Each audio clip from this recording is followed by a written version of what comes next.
Hey guys, it's been a while. I really haven't had anything to post because I haven't been getting any mail or packages lately. I've been really cutting back on my spending, trying to be good.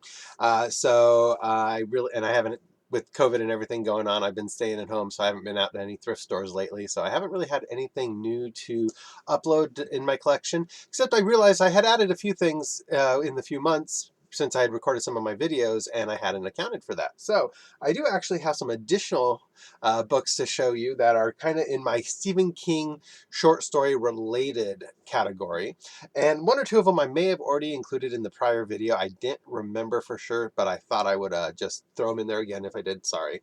So the first one is kind of interesting. It's Stephen King Goes to the Movies, and it's actually a series of different stories that have been adapted into movies. Let's see, Hearts in Atlantis, The Mangler, Children of the Corn, 1408, and The Shawshank Redemption.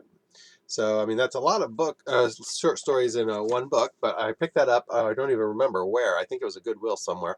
Haven't really seen it anywhere else since, so I think that's pretty cool. So I definitely added that to my collection. The next one is Skin Trade, all new tales by the Masters of Terror, The Skin Trade. Stephen King, Dan Simmons, George R. Martin. First time in paperback with this cover. But I've got another one called Transgressions with these exact same three authors. So they must just go really well together.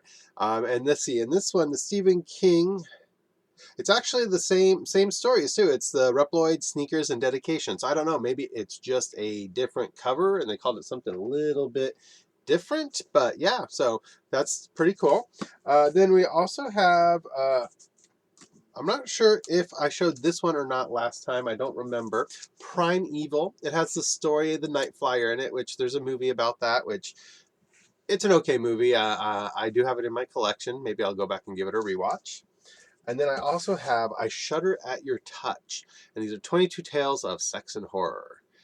Stephen King, Clive Barker, big Clive Barker fan. I've got a couple of his books as well. I actually have a copy of The Thief of Always, which is actually one of my favorite books. And I know it's definitely not his norm. It's not horror. It's more of a fairy tale.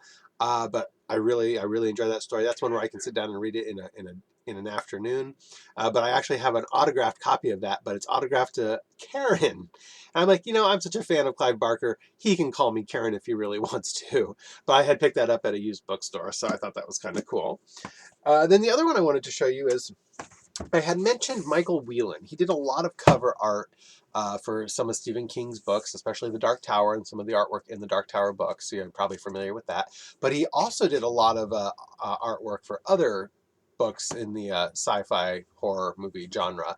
A big fan of his. And he's got this book called The Art of Michael Whelan. And this is what it looks like. And I actually remember buying this in not Barnes and Noble. It was actually not B. Dalton. Yeah, B. Dalton at that point in time. And it was plastic wrapped, and it was pretty expensive. I want to say it was probably around 56 bucks. So, at that point in time, at my age, that was a lot of money to spend on a book of art. But I just loved his artwork so much. And he does this really cool thing in his artwork that if you've ever taken time to look at it, is he's got this symbol that is a mixed circle with his initials in it, Michael Whelan, and he hides that as his signature, almost like a Where's Waldo somewhere in his artwork. And let me see if I can find an example to show you. Yeah, sorry guys, I didn't have that planned out. Okay, here we go.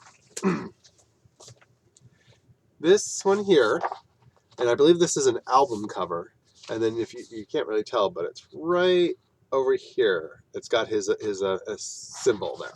So he hides that kind of in everything as his signature. And it's kind of fun. Where's Waldo? Trying to see if you can find it, because it could be in someone's jewel, it could be a leaf in a tree.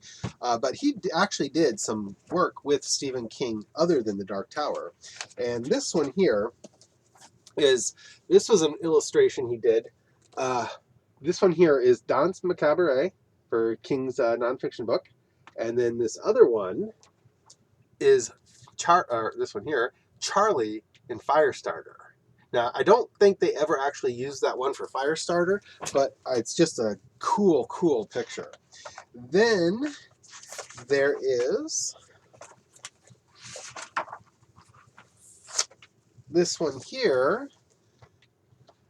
Oh, no. There we go. Which was for a short story called The Boogeyman by King. And then, let's see, where else? Of course, we've got the, once he's, oh, this one's kind of funny. I don't believe this was a Stephen King book story or not, but I don't know if you can really see, there's a garbage can in the background, and in the garbage can there's a couple of books, and one of them is Cujo and one of them is The Stand. Now, I don't think that's a dig at King saying his work is garbage. I think it's just showing that, he's such a big influence that he pops up everywhere. Literally, my fiance gets mad at me, and anytime we're watching anything and there's a reference to King, I'll be like, hey, that's a King reference, and he just looks at me like, shut up. So, because it's everywhere in pop culture, from The Shining, Cujo, Shawshank, Pet Sematary. Then the next one is, this is going to be the one that most people are probably familiar with. From the Plume books. He did the artwork for them. And then he also did, here's another one that's in here. And this is actually the one I really like. I'd like to get this blown up and maybe framed as a poster. I'll get that figured out someday. So very, very cool. He does great artwork. Really love everything he does. And there again, like I said, it's kind of like a fun little game trying to find his little signature symbol in all of his pieces. So yeah, if you have any questions or comments, leave them below. I hope everyone's staying safe and keep reading.